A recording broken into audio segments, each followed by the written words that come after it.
Hello everyone, I'm Kevin Nagaputra from Group 3 that consists of me and my friend Muhammad Rian Chauki. And in this occasion, I would like to deliver some important skills needed for developing yourself as a leader.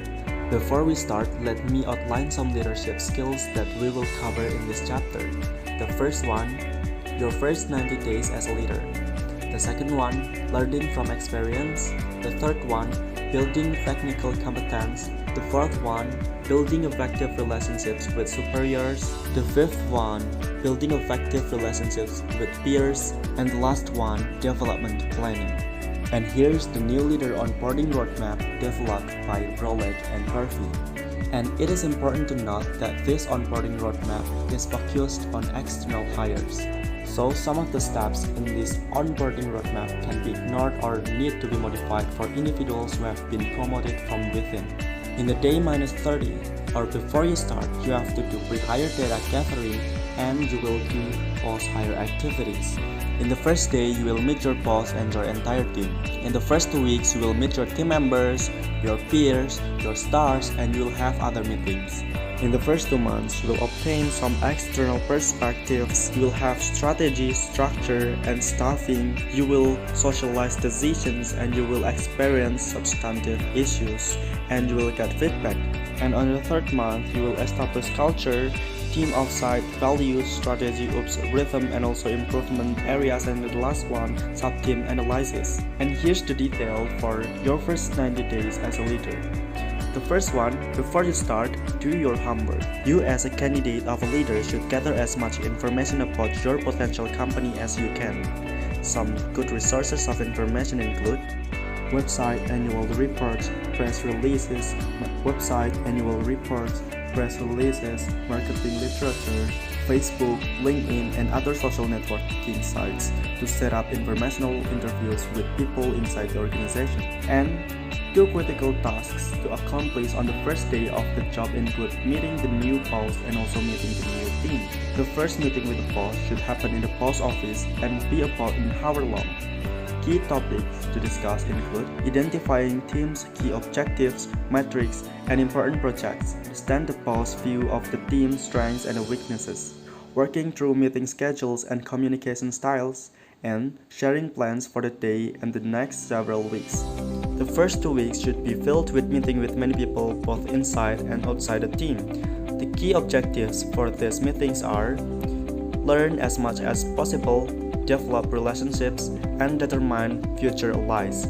Meetings with key team members should provide the new leader with the answers to what is the team members working on, what are the team members' objectives, what are the stars level or 2 down in the organization, what are the people issues on the team, what can the team do better, what advice do team members have for the new leader, and what can the new leader do help team members. And during meetings with peers, the new leader should discuss their peers' objectives, challenges, team structure, etc. Their perspectives on what the new leader's team does well and could do better. Their perspectives on the new leader's team members, how to best communicate with the boss, and how issues get raised and decisions made on their boss team.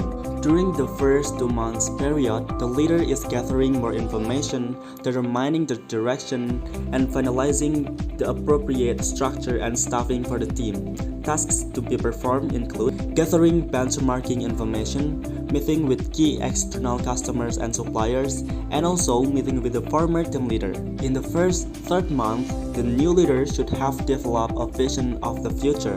Things to do now include articulate how the team will win, identify the what, why, and how of any needed changes. Define a clear set of expectations for team members. And 2 major events for the third month are to meet with the entire team and also meet offsite with direct reports if team is large. And then, learning from experience. Leadership practitioners can enhance the learning value of experience by creating opportunities to get feedback, taking a 10% stretch, learning from others, keeping a journal of daily leadership events, and having a developmental plan. Building technical competence. Technical competence is knowledge and repertoire of behaviors one can utilize to successfully complete a task. technical competence is important for a leader for many reasons, including it has been found to be consistently related to managerial promotion rates. Many leaders often spend considerable time training followers. It helps to reduce the level of role ambiguity and conflict in their groups, and it helps leaders stimulate followers to think about problems and issues in new ways, which is turn has been found to be strongly related to organizational element ratings and followers' motivation to succeed. Building effective relationship with superiors. To build an effective relationship, the leader should understand their superiors' world, understand their superiors' personal and organizational objectives, realize superiors do not have all the answers and have both strengths and weaknesses. Keep them informed about various activities in the work group or new developments or opportunities in the field. Adapt to the superior's style. Clarify expectations about their role on the team, committee, or work groups. List major responsibilities and use them to guide discussion with the superior about other ways to accomplish the task and relative priorities of the task, and then be honest and dependable. To build an effective relationship with the leaders, 5 peers, they should recognize common interests and goals, understand peers' tasks, problems, and rewards, and practice a theory-why attitude. Development planning. Developmental planning is the systematic process of building knowledge and experience or changing behavior. Peterson and Hicks claims that there are 5 interrelated phases to developmental planning. First, identifying development needs. Second, analyzing data to identify and prioritize developmental needs. Then, prioritize development needs and use to create a focused and achievable developmental plan. Then, periodically plan review, reflecting on learning and modifying or updating the plan as appropriate. Transferring learning to new environment. Then, high impact developmental plan. First step, career and development objectives. Second step, criteria for success. Third, action steps. Fourth, whom to involve and resist dates. Fifth, scratch assignment. 6, resource. And 7, reflect with a partner. So conclusion.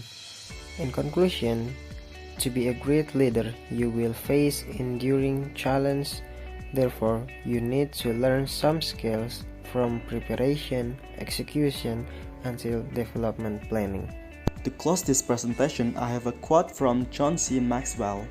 A leader is one who knows the way, goes the way, and shows the way. Thank you very much, and see you on the other occasion.